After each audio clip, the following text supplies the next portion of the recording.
নমস্কার বন্ধুরা, আজকের ভিডিওটা শেয়ার করছি জগন্নাথকে দর্শন করিয়ে। তো মা গিয়েছিল পুরী, তাই এই জগন্নাথগুলো নিয়ে এসেছে ছোট ছোট, খুব সুন্দর দেখতে। এগুলো সবার জন্য নিয়ে এসেছে পাশাপাশি, তারপর এটা ওটা ওকে দেবে একে দেবে তাই। তো এরকম মা 8টা মতো নিয়ে এসেছে জগন্নাথ। আমার কাছে আছে বলে আমি মাকে বলেছি আমার লাগবে না। আমার মা পুরী এই নিয়ে 3বার গেল, যার জন্য আমিও গেছি একবার, তাই আমার অনেক কিছুই আছে, যার জন্য আমি কিছু সেরকম আনতে বলিনি। তাই মা আমার জন্যই বলেছিলাম দুটো পিস আনতে, ব্লাউজ পিস, তো সেই দুটো এনেছে। কিন্তু সেই দুটো আমি শেয়ার করতে পারছি না, কারণ ওটা আমি বানাতে দিয়ে দিয়েছি, বানানো হয়ে গেলে তারপর দেখাবো। আর এই যে মা এগুলো নিয়ে এসেছে 7-8টা, দেখো ডিজাইনগুলো ছোট ছোট কি সুন্দর। ওগুলো প্লেন ছিল, এগুলো শঙ্খের ওপর রয়েছে, যেগুলো বেশি দেখতে ভালো লাগছে আমার।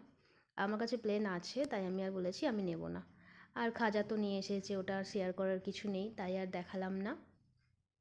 তো এইগুলো দেখালাম আর দেখাচ্ছি তোমাদের একসঙ্গে করে দেখাচ্ছি। দেখো কতগুলো নিয়ে এসেছে, দেখতে কি ভালো লাগছে। এরকম সাজিয়ে আমি তারপর দেখাচ্ছি তোমাদের। আর নিয়ে এসেছে, মা আনেনি, এটা আমার মামি গেছিলো, ছোটো মামি।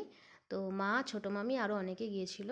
তো মামি আমাদের জন্য পাঠিয়েছে এটা। এটা পাঠিয়েছে আমার হাজব্যান্ডের জন্য আর ভাইয়ের জন্য, সেম একই, সেম টু সেম এক, পুরোই এক। তাই আর দেখালাম না, একটাই দেখাচ্ছি। পুরী গিয়েছিল মায়ের সাথে, তো মা মামি সবাই গিয়েছিল, আমি যাইনি। তো মামি এই কাপ্তানটা আমাকে এনে দিয়েছে। এই কাপ্তানটা কেমন লাগলো অবশ্যই কমেন্ট করে জানিও। মামিও একটা কিনেছে, আমাকেও আমার জন্য একটা পাঠিয়েছে। তো আমার এখনো পড়া হয়নি, কেমন লাগলো অবশ্যই জানিও। এটা পুরীর কাপ্তান। টাটা, সবাই ভালো থেকো।